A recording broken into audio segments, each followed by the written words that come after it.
If you know what Sophia is, the theory of Gnosis is that a divine arc creator, feminine, separated herself and distinguished herself in the cosmos from the idea of patriarchy or an idea of men. And I say that, or I'm surmising this, because Sophia is always described as someone who created essentially a duat with Yaldabaoth because she wanted to be away from her contemporaries. She was unhappy, and so she wanted to make her own world. And she needs to go into the duat to release the karmic loop cycle that Yaldabaoth, which is the usurper god or the demiurge, has created unjustly. And in doing so, she finds Jesus. I've talked about this before in Sophia and Gnosis and Patriarchy. It's something like that titled in a video. I'm adding to that, which is basically nobody really knows Sophia.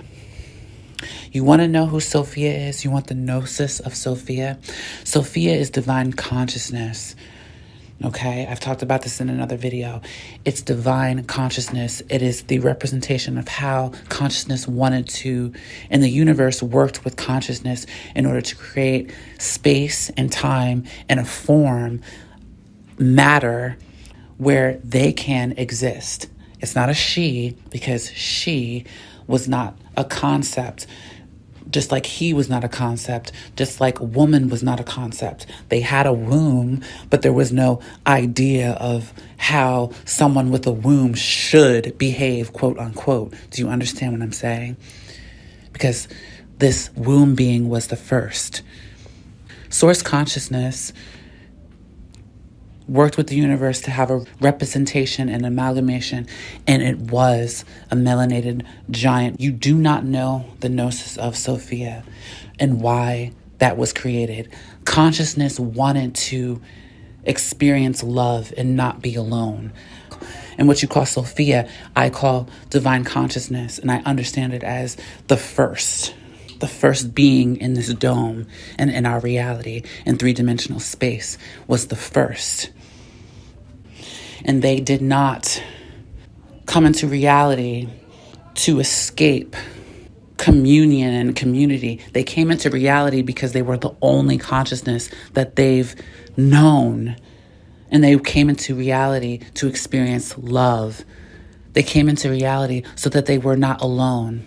And you know what Sophia has learned since being down into the duat that she created with their imagination and their consciousness?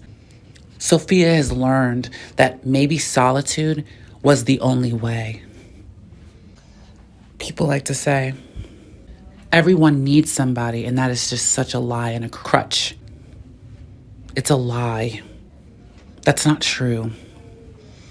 If you are truly divine, you can survive by yourself. You won't need anybody else.